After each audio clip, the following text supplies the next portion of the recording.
place that is spoken about only in whispers. A dark area that spawns the beginnings of urban legends. A place where anything can happen and usually does. During the light of day, it hides just outside of view. But when the sun goes down, spirits, creatures of the night, roam free, and things do go bump in the night.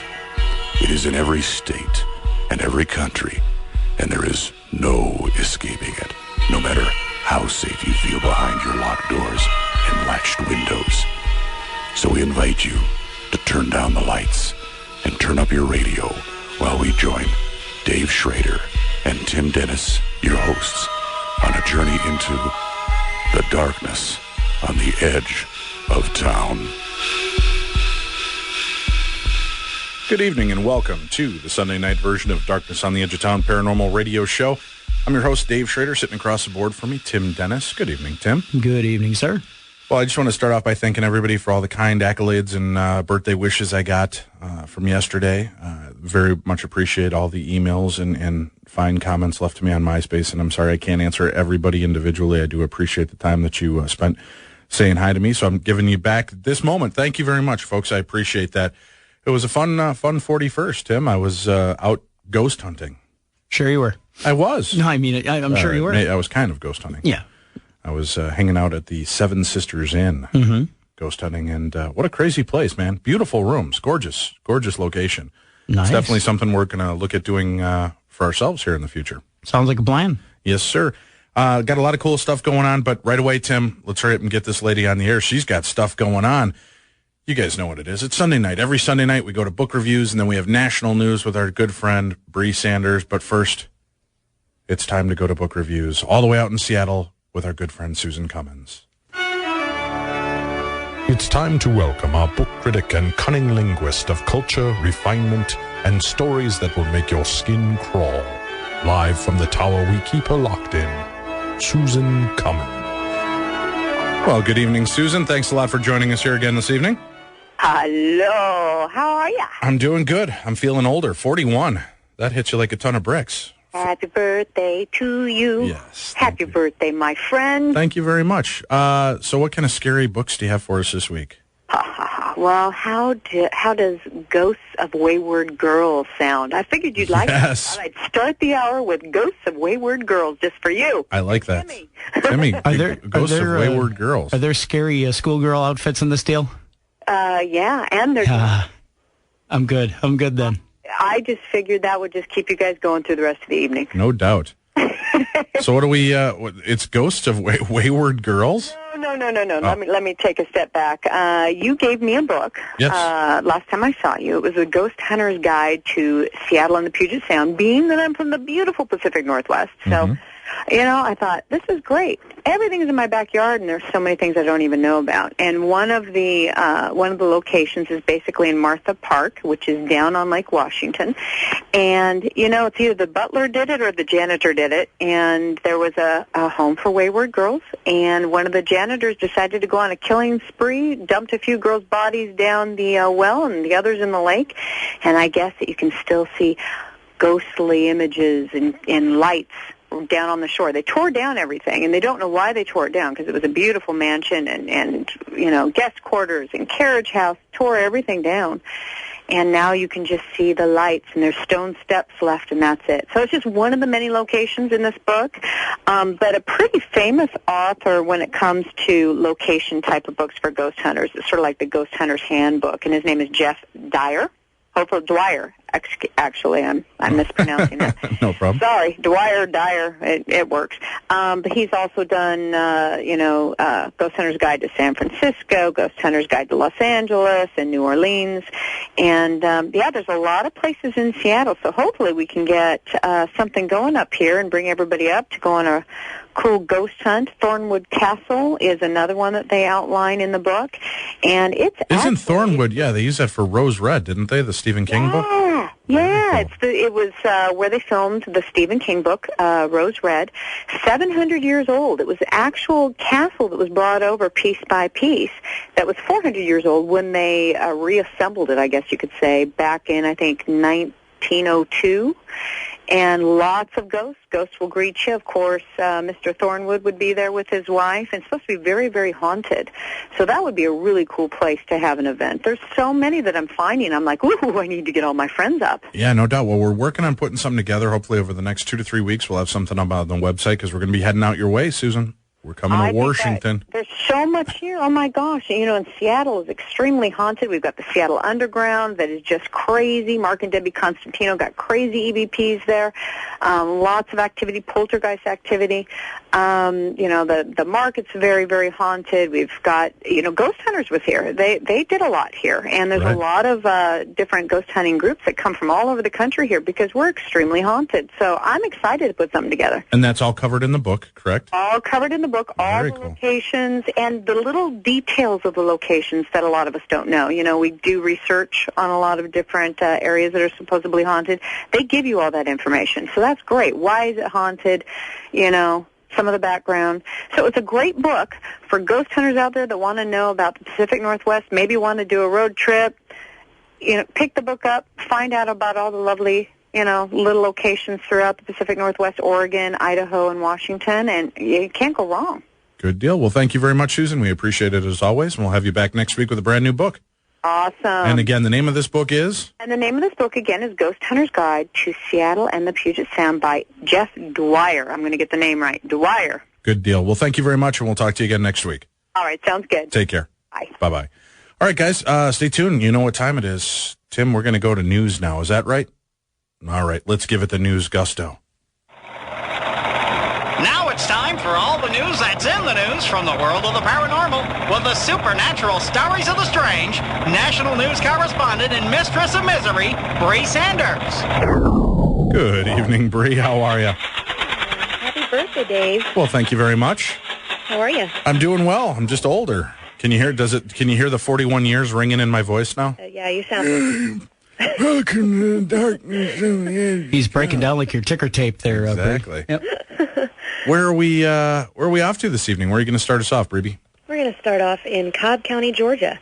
Excellent. Police in Cobb County, Georgia said recently that County Commissioner Annette Kesting had asked local high voodoo priestess George Ann Mills to perform a death ritual on her longtime political rival, Woody Thompson, specifying that she preferred cancer or a car accident. Oh, nice. She's nuts. Mills acknowledged, the priestess actually acknowledged helping her on some family issues by, I guess she sacrificed hens and a rooster and all this stuff, but she said she would never help take a human life.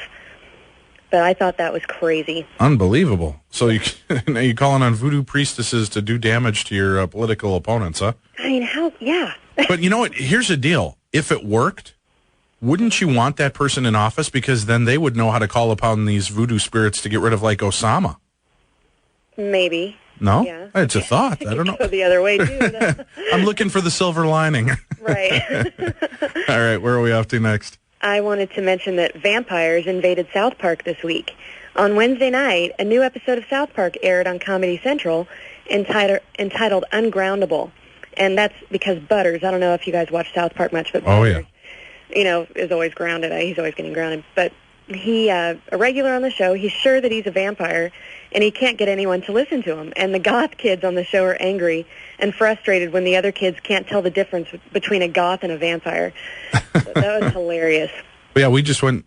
We went last week and saw the sneak peek of Twilight, which we reviewed last night when we were talking to Nicole Remini, and it's a great movie. I was actually surprised. I thought it was going to be this gooey ooey love story, and it was really a really well done movie. You know, everybody I know that's read the books are all ladies, and they're all, oh, it's so beautiful and romantic, and what they go through. But I was totally dreading this movie, to be truthful with you. I met the cast 2 weeks ago or so when we had them. They were great kids, but I was dreading it. And the movie was great. So yeah, I heard it's great. Yeah, and it's interesting. You know, you look at how vampires have kind of evolved. It's crazy. Like I read something this week actually that was, you know, talking about that, and it's like you look back at Nosferatu. Right. And how, you know, it was just kind of this monster and just hideous looking. And then they kind of became more gothic, like through the Anne Rice series, right. like Interview with a Vampire, you know. And now they're just like me and you, but they're like way hotter. Like rock stars. Ouch! Thanks a lot. Hey, they're hotter than me too. I got you. Yeah, it was a great movie for that, and yeah, I do like when they do the twists on the different vampire genre, and that was what was so cool for me watching Twilight, was that they did these things. Although, I've heard people mention it's the first vampire movie where the vampires don't actually have fangs, except for the fact Bela Lugosi. I don't know. A lot of people don't realize this. Bela Lugosi did not have fangs. Oh, really? Yeah, in the original Dracula, there were no fangs. He never once sprouted them. Never once showed them. It was just assumed that they had them because they show the puncture wounds on the neck. Right. Yeah, but he never actually had them.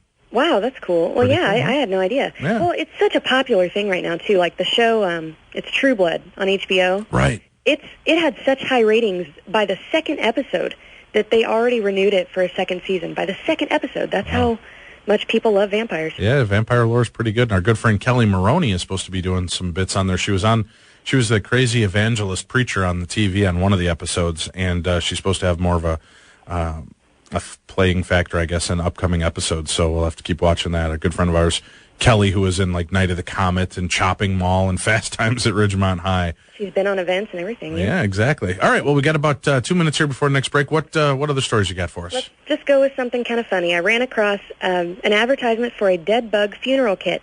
It costs $16 plus, shipping. The kit comes complete with a tiny casket, headstone, burial scroll, flower, grass seed, and a 32-page illustrated buggy book of eulogies. And I mean, it's a serious thing. They have a book of eulogies to commemorate the passing of your bug, if you have a pet bug, I guess. So I thought that was kind of funny. You can actually buy that if you look it up. Dead bug funeral kit. Dead bug funeral kit. Well, we can only hope that eventually they come up with a nice eulogy for your sea monkeys. Because those suckers go in droves, man. I don't know if it's mass suicide or depression or what. Mine lasted one day. All right, we got 1 more minute for the break. What other short story do you have for us? Okay.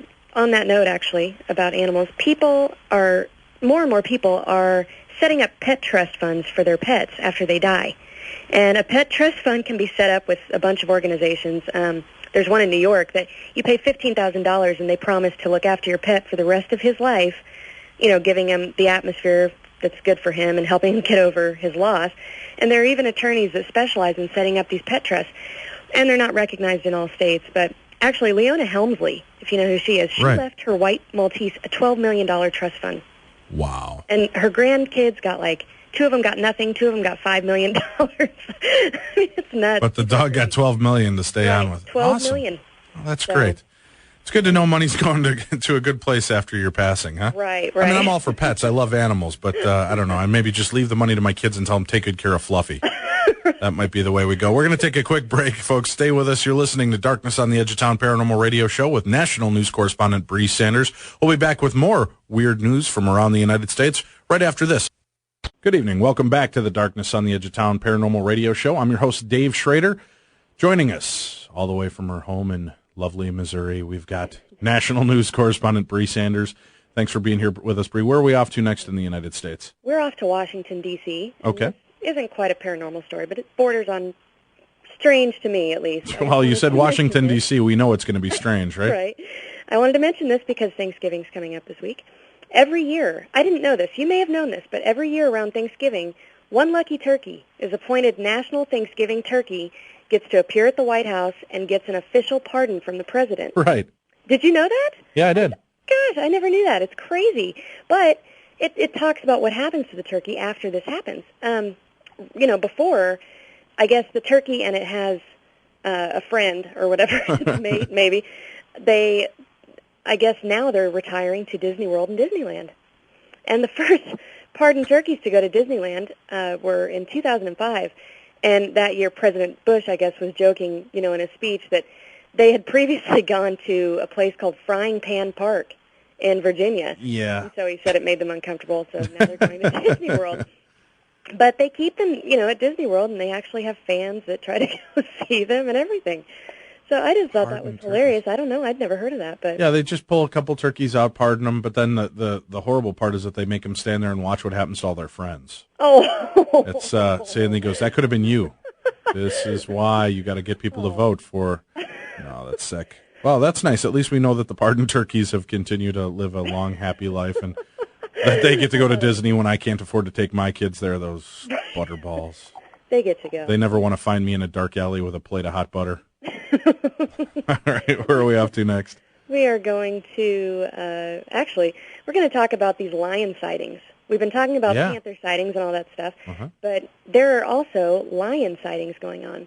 They're not seen. Put 'em up. I ain't afraid of spooks. Well, these are in Bluefield. They're in Virginia, actually. I think kind of all over, but the most recent was in Bluefield, Virginia. And they're not seen as frequently as like the Black Panthers are being seen, but as you know, I guess November 10th, which was just 2 weeks ago, a medical clinic employee on her way to work reported that she saw an African lion with the mane and all, so like a male African lion, chasing cows in a field near her house in Virginia. She said it was enormous, had huge paws. She called the police and actually was so upset that she even called several schools to warn them about it. And, you know, many mysterious cat reports have surfaced in this area in the last year. And the location, this Bluefield, Virginia, it's interesting. It's on the northern border of Virginia, right next to West Virginia, and it proclaims itself Virginia's tallest town. It's kind of in the Appalachian Mountains. Okay. And it's 75 miles south of Trout, West Virginia, which has been the center for a lot of the main cat sightings that were happening in 2007. So they were seeing these same sightings about 75 miles away a year ago. And there was also recently an account of one that was reported by a bow hunter named Jim Shortridge, and he saw a full-grown male African lion that he said weighed probably between 250 and 300 pounds at the foot of Cold Knob Mountain in 2007. And I guess it was on his property. He was bow hunting. And he said that he watched a full-grown male lion, complete with a 4-foot-long tail, pace around his hunting shanty for about 40 minutes. And then he thought he heard it run off into the woods, so he took off and went and got his rifle from his truck.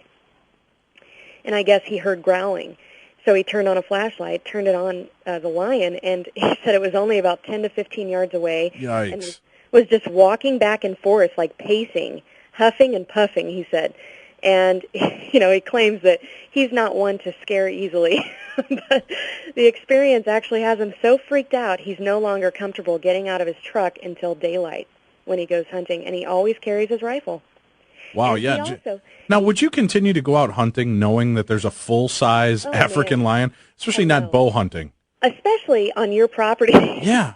By yourself at night. That's nuts. You know, and he says that he's sure that he saw what he saw, and he knows it's still out there, even though they've been looking for it and they haven't found it. He says he knows it's still out there because the deer in the area have completely disappeared. So the deer and the antelope no longer play?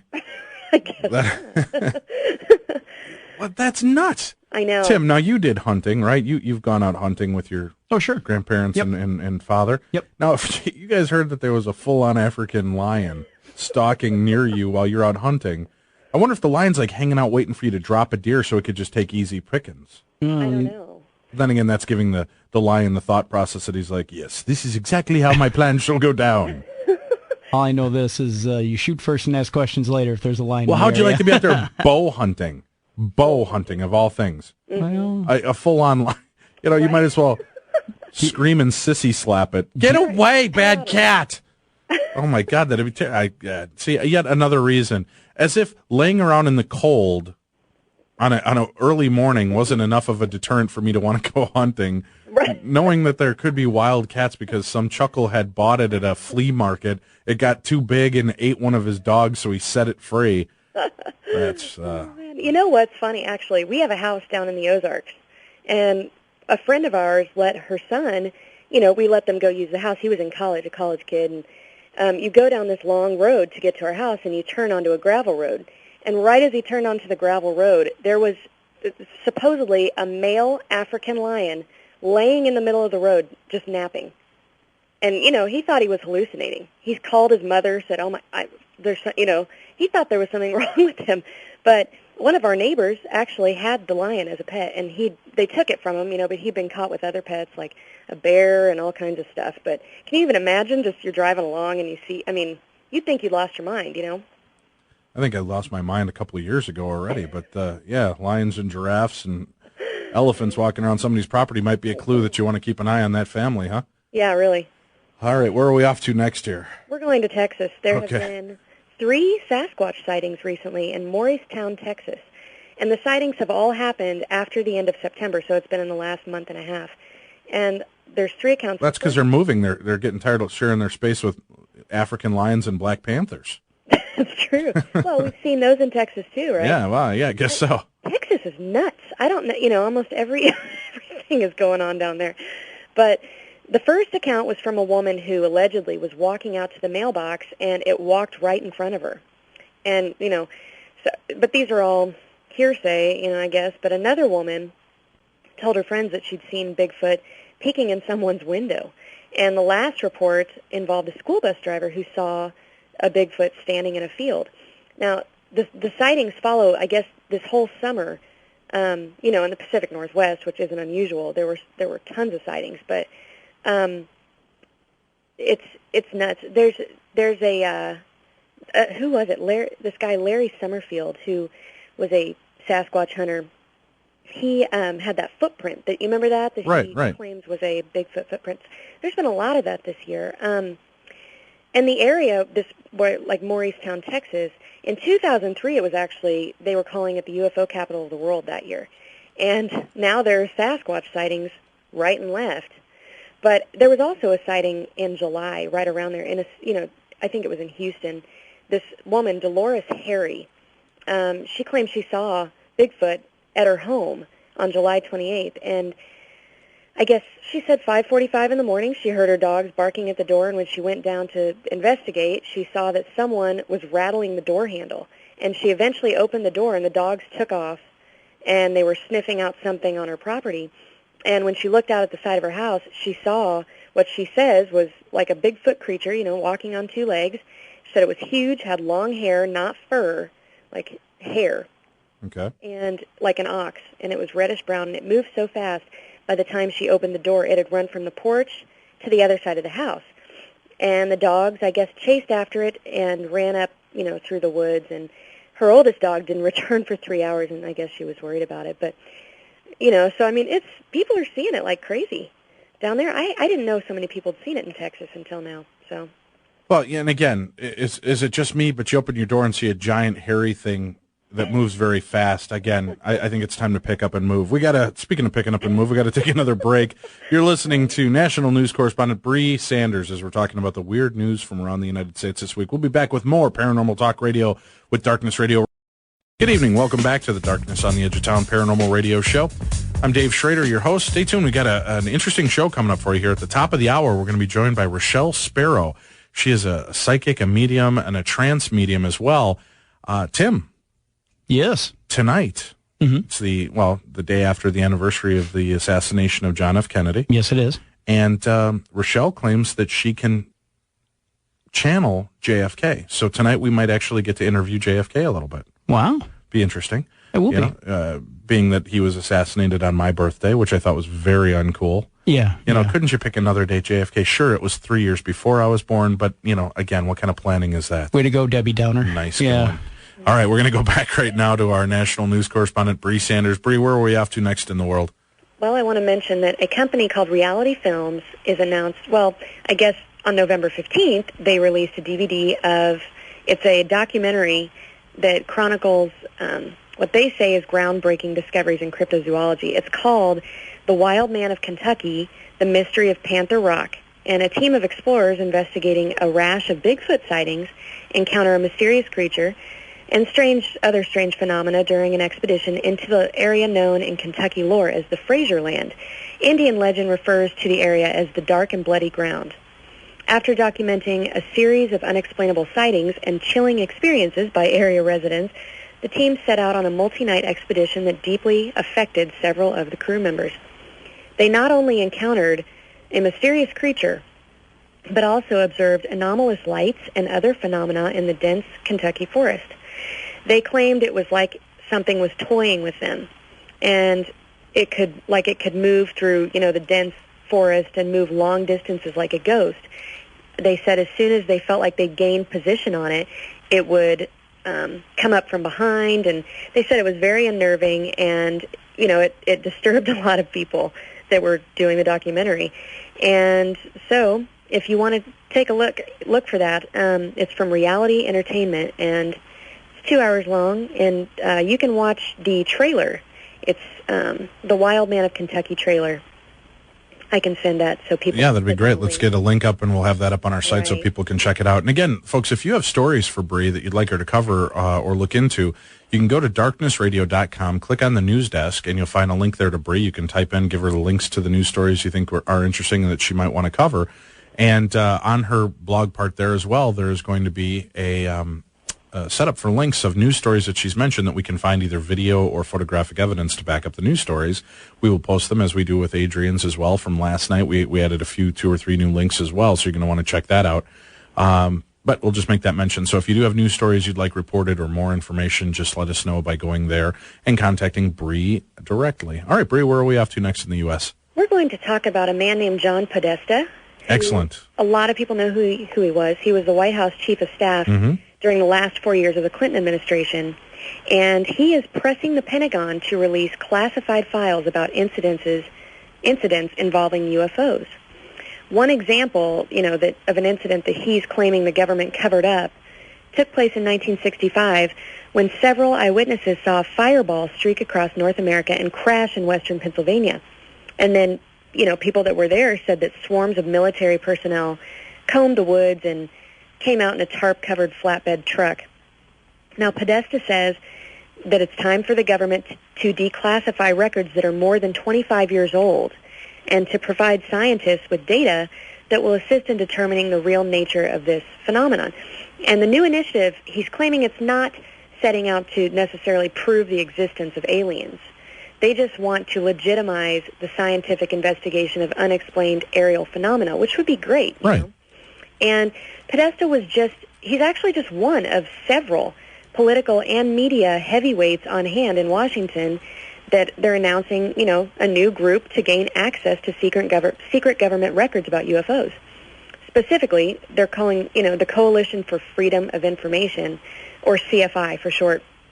And they're pressing the Air Force for documents involving Project Moondust and Operation Blue Fly, which were operations that were reported to have existed decades ago to investigate UFOs and, all that. So, and the episode I mentioned from Pennsylvania, it's one of the most mysterious cases, and it's the first cited in the group's request for records through the Freedom of Information Act.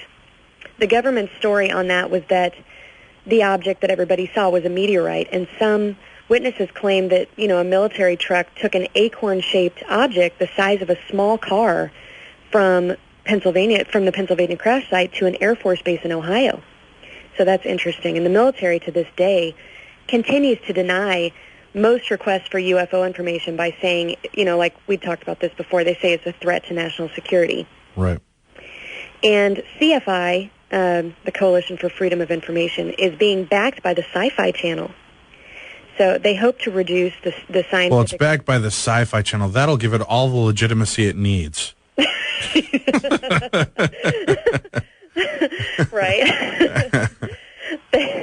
They're basically... Thank God we have somebody respectable like the Sci-Fi Channel coming in with, their belief in the alien autopsy. And no, I'm just kidding with you guys. No, that's great that somebody's stepping up big behind them.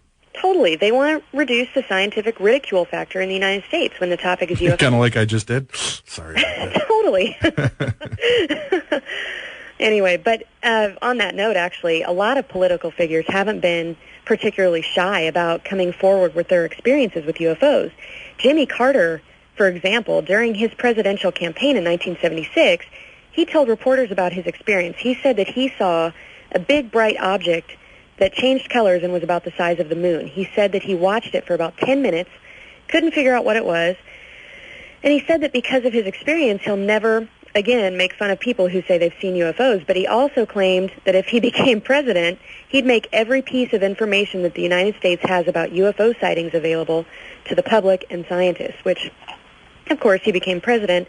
He never disclosed, Wait, you mean another president who didn't follow up on his pre-election promises? Unbelievable. Let's get him back in so we can impeach him.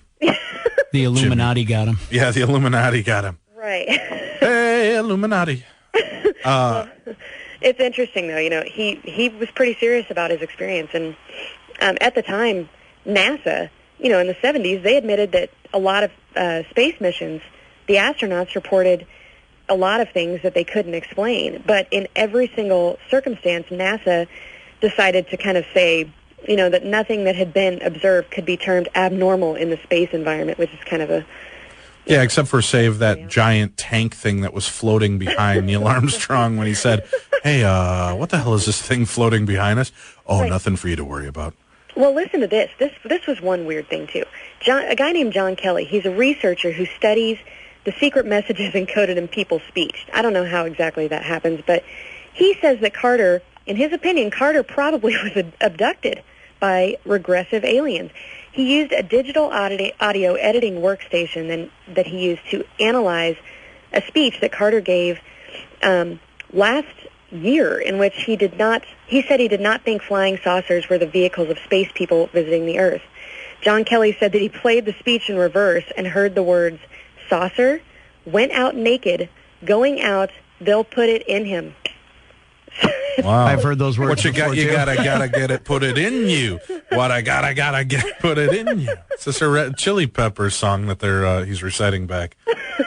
Give it away, give it away, give it away. Yeah, that's right. So Jimmy Carter we found out he's a closeted Red Hot Chili's fan. He is. He's Anthony Kiedis in spirit. That's right. I was thinking more Flea. All right. So where are we off to next, Bree? While we're on the subject of politics, there's a guy named Gerald Celente. And he's a guy that predicts all kinds of things. He predicted the 1987 stock market crash and the fall of the Soviet Union, and he's now forecasting a major revolution in America. He's saying food riots, tax rebellions, all this within the next 4 years. And he's also saying, actually, it's going to get, in his vision, it's going to get so bad that during Christmas, by 2012, putting food on the table will be more important than buying Christmas gifts. He is actually the CEO. I got news for you, Bree. In 2008, it's almost as important to get food on the table as it is to get Christmas gifts out for a lot of families. Right. Well, he's the CEO of Trends Research Institute. He is renowned for his accuracy in predicting future world and economic events. He told Fox News this week, they said it was chilling news, but it's basically what I just told you. He said that by 2012, America will become an undeveloped nation, that there will be a revolution marked by food riots, squatter rebellions, tax revolts, and job marches, and that holidays will be more about obtaining food, not gifts. He said we're going to see the end of the retail Christmas. We're going to see a fundamental shift take place. And he said that the situation is going to be worse than the Great Depression. He said America is going to go through a transition, the likes of which no one is prepared for. And he also says that people's refusal to acknowledge that America was even in a recession, he said that highlights how big, a problem denial is in being ready for the scale of what's going to happen. This guy's interesting. He successfully predicted, like I said, he predicted the market crash, and he also predicted the 1997 Asian currency crisis, the subprime mortgage collapse, and the massive devaluation of the U.S. dollar. And but he never saw the New Kids on the Block reunion tour coming, though. So I got to debunk him. We have to take our break. We'll be back with more in our final segment. You're listening to the best in paranormal talk radio right here every Saturday and Sunday night, 9 to midnight. Good evening and welcome back to the Darkness on the Edge of Town Paranormal Radio Show. It's our last segment as we sit here talking with the lovely Bree Sanders about the national news of the weird from all over the U.S. You know what? We've got Rochelle Sparrow coming up next, who's a psychic medium, trans medium, and she can predict the future. So I'm going to actually ask her what she sees between now and 2012 and see what she says, if she's kind of correlating the same information. Which I think is funny, though, is if this guy is that accurate, Bree, why hasn't he been on like every national news story in the world? If he's actually, how come it's I predicted that? I knew that was going to happen. It always came out after the fact that it was going to say it. I like these guys that step up and they say, hey, this is what's going to come on in the next 4 years. Now, he is with this story. It sounds like he's saying we're going to have this economic crisis, which you don't have to be much of a psychic to see that coming anyway, right? We're already in a little bit of a world of hurt. Right. So we've got all this transition and change coming, but... Right. I mean, actually, in this article, the only time it shows, when it quotes him saying something in advance was in November of last year. He was saying that the panic this coming year was going to be known as the Panic of 2008. So it wasn't that far back there, but... Well, yeah, let's see. If I make a prediction for next year, I can say that next year is definitely going to be the year of 2009. Right. And I'm right on, aren't I? You are accurate. I know. People really trust him, though. I have a whole list of, people commending him. It's crazy. CNN. That doesn't mean much. I have a whole list of names of people that hung out with Charles Manson, David Koresh, and those goofballs that laid underneath their sheets as they drank Kool-Aid and went off with the Hale-Bopp comet. They were actually a good time, though. Yeah, they were part of... I like their tracksuits. Yeah, they were good. The thing is, they had a big garage sale there afterwards. Half off on tracksuits and white running sneakers. It was great. Actually, this weekend, on that note, this weekend's the 30-year anniversary of the Jonestown. Oh, really? Mm-hmm. Have you seen the documentary, Bree, on CNN? The Escape from Jonestown or whatever they call it? Is that with Kurt Russell? I love that movie. No. Yeah, Snake Plissken gets everyone out of Jim Jones's camp. I love that movie. It's the greatest ever. Plissken, I thought you were dead. Yeah, I get that a lot. I'm getting you out of here. Don't drink the Kool-Aid. Don't drink the Kool-Aid. All right, so what else do we have to do here? Where are we off to next in the United States? I want to mention another psychic that actually, this woman's name is Laura Day, and she's on Wall Street. She claims that she knows nothing about finance, but she can predict turmoil in the markets months before it happens, and apparently so accurately that a lot of companies pay huge amounts for her. She predicted years ago what's happening on Wall Street right now, and her job is basically, she's a psychic who advises corporations on how to direct their business dealings. She is a 49-year-old mother who earned more than $10 million in the past 15 years, advising corporations and individuals. She advises stars also. She advises... All right, now hold on. She's only made $10 million in the last 15 years. Now, let's not sneeze at $10 million. That's a big nut.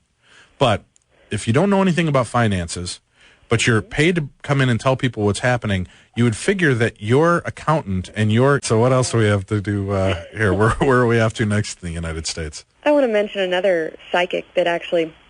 This woman's name is Laura Day, and she's on Wall Street. She claims that she knows nothing about finance, but she can predict turmoil in the markets months before it happens, and apparently so accurately that a lot of companies pay huge amounts for her. She predicted years ago what's happening on Wall Street right now, and her job is basically, she's a psychic who advises corporations on how to direct their business dealings. She is a 49-year-old mother who earned more than $10 million in the past 15 years, advising corporations and individuals. She advises stars also. She advises... All right, now hold on. She's only made $10 million in the last 15 years. Now, let's not sneeze at $10 million. That's a big nut. But if you don't know anything about finances, but you're paid to come in and tell people what's happening, you would figure that your accountant and your investment analyst would say, what do you see coming? And then they would buy and they would short stocks, and you would be, instead of $10 million, you'd make $250 million. True. See? So again, I got to question psychics that claim that I'm so good at economic boons and I know what's going to happen that companies pay me to do this. Well, again, why are they paying him $10 million? She should have made $100 million in doing that, just because companies, you can do what's called shorting a stock, where you're betting it's going to fail. Right. And if you know that in advance, I mean, there were people that made trillions of dollars when the 9/11 happened, because they had happened to short the stocks that day, and when the planes hit, which again, if you're a conspiracy theorist, you'll know that they knew that was going to happen, and that's why they shorted, and that's how they got that big windfall of money. Right. So, I don't know. I mean, it's weird. It's hard to me. I'm such a cynic tonight. What can I say? Well, poor Rochelle Sparrow, Tim. She's in for it. And we're going to bring her on. I'm going to chew her up. How dare you, ma'am?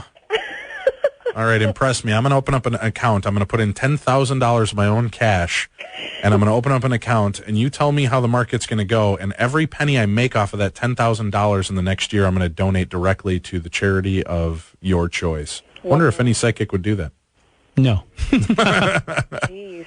You know, it's unless, of course, it's to the insert psychic name here fund. That could be it, yeah?